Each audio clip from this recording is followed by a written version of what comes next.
করে হত্যা করার কাজে যে সমস্ত ম্যাটেরিয়াল ব্যবহৃত হতো সেগুলো উদ্ধার করেছেন। যারা যারা এই গুমের সেন্টারগুলো পরিচালনা করতেন তাদের নাম ঠিকানা বের করেছেন এবং কিভাবে এই লাশ অথবা এই বন্দীদেরকে ডিসপোজাল করা হতো সেটার ব্যাপারেও তথ্য প্রমাণ সংগ্রহ অনেকগুলোই হয়েছে, অনেকগুলো চলমান আছে। এইখানে শত শত অভিযোগ আছে গুমের, কয়েকশো অভিযোগের মধ্য থেকে বেশ কতগুলো গুমের ঘটনার তদন্ত প্রায় চূড়ান্ত পর্যায়ে আছে।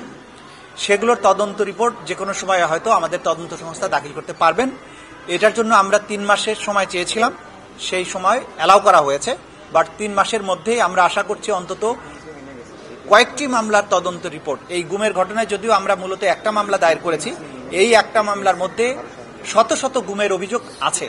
সেখানে গুমের প্রত্যেকটা ইনসিডেন্টকে আলাদাভাবে ধরে আলাদা আলাদাভাবে তদন্ত রিপোর্ট দেয়া চিন্তাভাবনা আমাদের তদন্ত সংস্থা করছেন এবং তারা আশা করছি কয়েকটা তদন্তের রিপোর্ট খুব সহসাই দিতে সক্ষম হবেন। এটা ছিল আজকের দিনে মোটা দাগের প্রসিডিংস। আপনি একটা বলেছেন যে ওই যে ওবায়দুল কাদের সহ 45 জনের বিষয়ে যেটা সেটা একটা প্রাথমিক প্রমাণ মিলেছে, এটা বলেছেন, এবং একই সাথে শেখ হাসিনাটাও বলেছেন যে প্রাথমিক মিলেছে। আপনি কি বলেছেন কোর্টে? হয়তো যেটা বলেছি সেটাই বললাম, যে প্রাথমিক তদন্তে আমরা যারা প্রত্যক্ষদর্শী আছেন, ভিকটিম আছেন, তাদের বক্তব্য গ্রহণ করেছি। হসপিটাল থেকে ডকুমেন্ট সংগ্রহ করেছি, বুলেট উদ্ধার করেছি, ভিডিও ফুটেজ উদ্ধার করেছি, ড্রোন ফুটেজ উদ্ধার করেছি। এই সবগুলোর থেকে আমরা যেটা মোটা দাগে তদন্তের কনক্লুশনের যে দিকে যাচ্ছে সেটা হচ্ছে যে এটা একটা রাষ্ট্রীয় সিদ্ধান্তে সুপিরিয়র রেসপন্সিবিলিটির মাধ্যমে হাসিনা নির্দেশ দিয়েছিলেন, তার মন্ত্রিপরিষদ, তার পুলিশ বাহিনী সেটা ক্যারি আউট করেছেন এবং তারা এই পরিকল্পনা সাজানো মাঠ পর্যায়ে বাস্তবায়নের কাজ করেছেন। এটা pure and simple wide spread and systematic attack on civilian population. সেই কারণে এটা ক্লিয়ারলি মানবতা বিরোধী অপরাধ। সেই মানবতা বিরোধী অপরাধের সুপিরিয়র রেসপন্সিবিলিটিতে শেখ হাসিনা বা অন্যান্য যে সমস্ত আসামিরা আছেন তারা তাদের পজিশন অনুযায়ী সেই মামলায় অভিযুক্ত হচ্ছেন এবং সেই অনুযায়ী তদন্ত রিপোর্ট দাখিল হবে বলে আমরা আশা করছি। দেখুন, এইটা হ্যান্ডকাপ পরানো বা না পরানো এটা প্রসিকিউশনের বিষয় না। যেটা বিষয় হচ্ছে জেইল কোড অনুযায়ী আসামিকে আদালতে কিভাবে উপস্থিত করা হবে হবে না, এটা জেইল অথরিটি নির্ধারণ করার ক্ষমতা রাখেন। কোনো আসামি যদি আনরুলি হয় এবং তাকে কন্ট্রোল করা না যায়, তার দিক থেকে যদি সিকিউরিটি রিস্ক থাকে, তাহলে তাকে হ্যান্ডকাপ করানো অথবা হ্যান্ডকাপের চেয়েও আরও জটিল কোনো পদ্ধতি যদি দরকার হয় সেটা কিন্তু জেল অথরিটি করতে পারেন। আজকে যেটা হয়েছে, যেটা এখানকার দায়িত্বরত আমাদের আইনশৃঙ্খলা রক্ষাকারী বাহিনী, তারা রিপোর্ট যেটা দিয়েছেন ট্রাইব্যুনালের সামনেও দিয়েছেন বা আমাদের কাছেও জানিয়েছেন যে কয়েকজন আসামি, বিশেষ করে হাসানুল হক ইনু সাহেব, শাহজাহান খান সাহেব এবং জিয়াউল হাসান সাহেব, তারা খুবই আনরুলি আচরণ করেছেন। এদেরকে ধমক দিয়েছেন, গালাগালি করেছেন, হুমকি দিয়েছেন, নির্বংশ করার কথা বলেছেন। একজন তো তিনি হেলমেট ছুঁড়ে মেরেছেন এবং আগেও তার ভিডিও আপনারা দেখেছেন, যেটা হয়েছে যে ওনাকে যখন দুপাশে হ্যান্ডকাপ না লাগিয়ে আগের সময়ে যে দুজন পুলিশ ওনাকে দুই পাশে দুই হাত ধরে নিয়ে যেতেন, উনি কিন্তু জোর করে হাত ছুটিয়ে ফেলেছেন। সুতরাং এইসব বিষয়গুলো সিকিউরিটি থ্রেট মনে করে ওনারা তাদেরকে কোর্টরুম পর্যন্ত আনার ব্যাপারে হ্যান্ডকাপ ইউজ করেছেন, এইটাই ওনারা আদালতে জানিয়েছেন। তো এই বিষয়টা প্রসিকিউশনের কিছু দায়িত্ব নেই।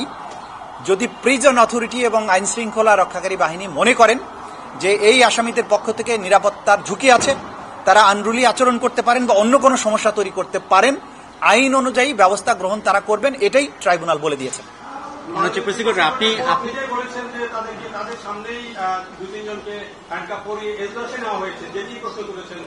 ওইটা ব্যাখ্যাও পুলিশ বাহিনী দিয়েছেন।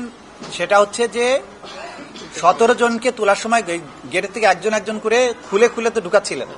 শেষ মুহূর্তে এই চাবি সংখ্যা, যেটা এই চাবির সংখ্যা বোধহয় বেশি না, আমি যতটুকু বুঝতে পেরেছি, খুলতে সময় লেগেছে, ফলে তাড়াহুড়া করে ওনাকে ওই অবস্থায় ঢুকিয়ে ফেলেছে।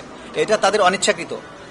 কোর্টরুমের মধ্যে কাউকে হ্যান্ডকাপ পরানোর নির্দেশনাও নাই এবং তারাও এটা করবেন না, কিন্তু সেটা যেটা হয়েছে তাড়াহুড়া করে একসাথে ঢুকাতে গিয়ে খুলতে সময় পান না, সেই কারণে হয়েছে এবং এই ব্যাখ্যা কোর্ট এটা গ্রহণ করেছে। আপনি কোর্টে বলছিলেন যে শেখ হাসিনার বিরুদ্ধে যেটা, সেটা 1 থেকে 2 সপ্তাহের ভিতরে আপনারা হাতে পেয়ে যাবেন, তাহলে আবার 2 মাসের সময়টা কেন নিলেন? আমরা প্রতিদিন যদি কোনো কারণে 2 সপ্তাহের মধ্যে দিতে দেরি হয়, 2 সপ্তাহের পরে 2 সপ্তাহ 14 দিনের জায়গায় 16 দিন লাগে, তা আমি কি আবার পিটিশন নিয়ে আসবো? ন্যাচারালি আমরা সময় বেশি করে চাই, কিন্তু তদন্ত রিপোর্ট তার আগেই দাখিল হয়ে যাবে। এবং আমরা আপনাদেরকে নিশ্চয়তা দিতে পারি আগামী 1-2 দিনের মধ্যেই হয়তো 2-1টা মামলা সুখবর আপনারা পেতে থাকবেন যে আনুষ্ঠানিক বিচারের যাত্রা শুরু করার জন্য আমাদের কাছে তদন্ত রিপোর্টের চূড়ান্তটা আমরা পেয়ে যাবো ইনশাল্লাহ। 1 থেকে 2 দিনের মধ্যেই হয়তো পাবো। আমরা পাওয়ার পরে আপনাদের আনুষ্ঠানিকভাবে জানাবো। এটা কি শেখ হাসিনা দিয়ে শুরু হবে 1-2 দিনের ভিতরে? না, শেখ হাসিনারটা তো একটু সময়, আমরা বলেছি একটু সময় লাগছে। অন্য 1 বা একাধিক মামলার তদন্ত রিপোর্ট শেষ পর্যায়ে আছে, সেগুলো আমরা পেয়ে যাবো আশা করছি ইনশাল্লাহ। কোনো মামলার তদন্ত রিপোর্ট পাওয়ার সম্ভাবনা রয়েছে। মামলা সংক্রান্ত নথির বিষয়ে ওনাদের একটা আবেদন ছিল এবং আদালত সেটা মঞ্জুরও করেছে, মঞ্জুর পাচ্ছিল না। এইখানে আইনের মধ্যে বলা আছে যে এই মামলাটা সাধারণ আইনের মামলার মতন না। এইখানে যখন কাউকে গ্রেপ্তার করা হয় উনি অভিযোগের কপি চান। অভিযোগের এখানে মামলার সূচনা হয় তদন্তকারী কর্মকর্তার পার্সোনাল নলেজ থেকেও শুরু হতে পারে। কোনো অভিযোগ লাগে না, কেউ মামলা দায়ের করা লাগে না। উনি যদি জানতে পারেন যে এই জায়গায় কোনো মানবতা বিরোধী অপরাধ হয়েছে, তিনি একটা কমপ্লেন্ট রেজিস্টার ওপেন করে তদন্ত শুরু করতে পারেন। এখন শুরু করলে কার বিরুদ্ধে শুরু হলো উনি তো এই তথ্য কাউকে জানাবেন না। তা আসামিকে যখন গ্রেপ্তার করে আনা হয়, আইনে বলা আছে যখন গ্রেপ্তার করা হবে সেই সময় অথবা তার পরবর্তীতে তার বিরুদ্ধে মোটা দাগে যে অ্যালিগেশনটা আছে সেটা তাকে জানাতে হবে। সেটা প্রত্যেককে জানানো হয়েছে যে আপনার বিরুদ্ধে অপরাধ হচ্ছে, আপনি মানবতা বিরোধী অপরাধে সম্পৃক্ত। বাংলাদেশে জুলাই আগস্টের সময় যে মানবতা বিরোধী গণহত্যা হয়েছে সেই অপরাধে আপনার সম্পৃক্ততা আছে, এতটুকু জানানোই যথেষ্ট। বাকি ডিটেইল সেখানে তার কতটুকু ইনভলভমেন্ট, কি সমাচার, কি সাক্ষী আছে, এগুলো পাবার অধিকার তার তখনই জন্মাবে যখন তার বিরুদ্ধে তদন্ত রিপোর্ট দাখিলের পরে চিফ প্রসিকিউটরের কার্যালয় ফরমাল চার্জ দাখিল করবে। তখন কেবলমাত্র আসামিরা বাকি ম্যাটেরিয়ালগুলো পাওয়ার অধিকার রাখেন, তার পূর্বে নয়। এটা একটা বিশেষায়িত আদালত। এই আদালতের কার্যধারা বিশেষ আইন দ্বারা নিয়ন্ত্রিত। সাধারণ আইনের মতো এইখানে আসামিদের সব ধরনের অধিকার সেই রকম নেই। এটা আমরা অত্যন্ত ক্লিয়ারলি তাদের বুঝিয়ে দিয়েছি।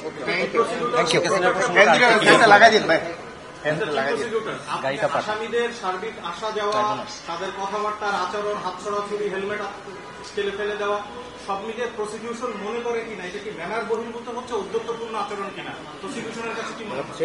না, বটেই। যেটা আজকে আইন শৃঙ্খলা রক্ষাকারী বাহিনী আদালতে রিপোর্ট করেছেন আসামিদের যে সমস্ত বিহেভিয়ার, সেটা ডেফিনেটলি ডিসগ্রেসফুল এবং এটা নিরাপত্তার জন্য হুমকি অবশ্যই।